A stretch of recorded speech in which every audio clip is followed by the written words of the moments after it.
Hello बच्चों, मेरा नाम है ब्रिजलता अग्रवाल। आज का हमारा टॉपिक है बेटा पुल्लिंग, अकारांत, सर्वनाम शब्द।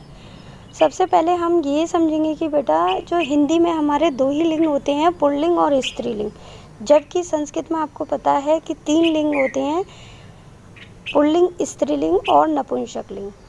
तो आज इस वीडियो में हम केवल पुल्लिंग को समझेंगे। पुल्लिंग वे शब्द होते हैं जो पुरुष जाति का बोध कराते हैं। पुरुष जाति से ओनली ये नहीं है कि हम लड़का या व्यक्ति से हो, जिसमें वस्तु और पशु पक्षी भी आते हैं। अकारांत क्यों है? क्योंकि इन शब्दों के पीछे ए स्वर का उच्चारण होता है। सर्वनाम शब्द वे शब्द जो संज्ञा के स्थान पर प्रयोग किए जाते हैं, सर्वनाम शब्द कहलाते हैं। संस्कृत में हम ऐसे एष है और से, एष है मतलब यह और से मतलब वह का प्रयोग करते हैं। तो चलिए आगे देखते हैं। इससे पहले मैं आपको एक छोटा सा मैसेज देना चाहूँगी बेटा कि आपको पता है हमारे भारत देश में किस तरह की परेशानी हुई है, जिसकी वजह से हम विद्यालय नहीं जा सकते और घरों में ही ऑनलाइन क्लासेस ले रहे हैं, और साथ ही साथ हमारे ऑनलाइन एग्ज़ाम भी चल रहे हैं। तो इसलिए हमें बहुत अच्छे से पढ़ना है, मन लगा के पढ़ना है, हर चीज़ को, हर सब्जेक्ट को समझना है और अपने एग्ज़ाम को अच्छे से करना है।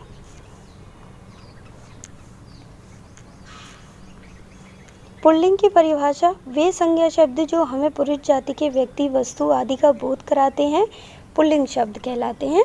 जैसे आपको ये सभी एग्जाम्पल्स दिए हैं, जिसमें सजीव है जिसमें जान होती है, उसके एग्जाम्पल में बकरा, घोड़ा, लड़का, जिसको आप संस्कृत में कन्वर्ट कर सकते हैं, बकरा, घोड़ा, लड़का, आदमी, शेर, हाथी, भेड़िया, खटमल, बंदर, कुत्ता, बालक, शिशु, पत्रकार, राजा, राजकुमार आदि।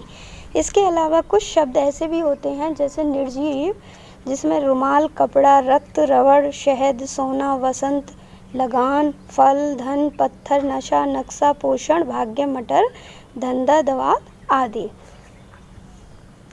अब आप कहोगे कि मैम ये हम कैसे पहचानेंगे? तो इन शब्दों को हम वाक्यों में प्रयोग करके पहचान सकते हैं कि ये स्त्रीलिंग है या पुल्लिंग।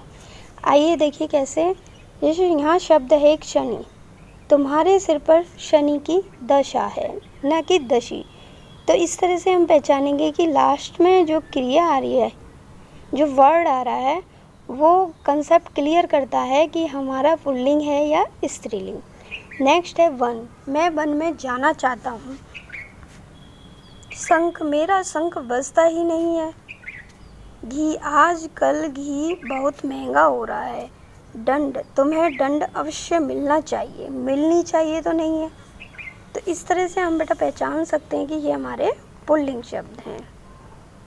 अब यहाँ पे आपको कुछ चित्रों से समझाया गया है, जैसे एषः बालक। यहाँ बच्चे बहुत कंफ्यूज हो जाते हैं, एषः का अर्थ वह कर देते हैं और शय का अर्थ यह है, जबकि एषः है यह है और स का मतलब वह। ये हैं आपके सर्वनाम। एषः बालक, यह लड़का है। स विडाल है, वह विलाव है। एषः शशक, यह खरगोश है। स कपोत है, वह कबूतर है। एषः मयूर, यह मोर है। श निरपः, वह राजा है। एषः सिंह, यह शेर है। स विद्यालयः, वह विद्यालय है। एषः गजः, यह हाथी है। श सूर्य, वह सूरज है। एषः काकः, यह कौवा है। सैथः, वह पहाड़ है। एषः चाँद है, यह चंद्रमा है। इस तरह से आप मतलब छोटे छोटे वाक्य बनाकर ही आप धीरे धीरे बड़े बड़े वाक्य बनाना सीखोगे। बस आपको प्रयोग करना आना चाहिए कि किस तरह से हमें पुल्लिंग, स्त्रीलिंग को पहचानना है और सर्वनाम को किस तरह से लिखना है। स शिक्षकः वह अध्यापक है।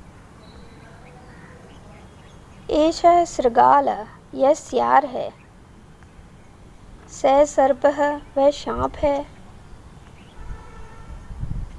एषः उत्सव यह त्योहार है। मैं आशा करती हूँ कि आपको ये वीडियो बहुत पसंद आया होगा। धन्यवाद।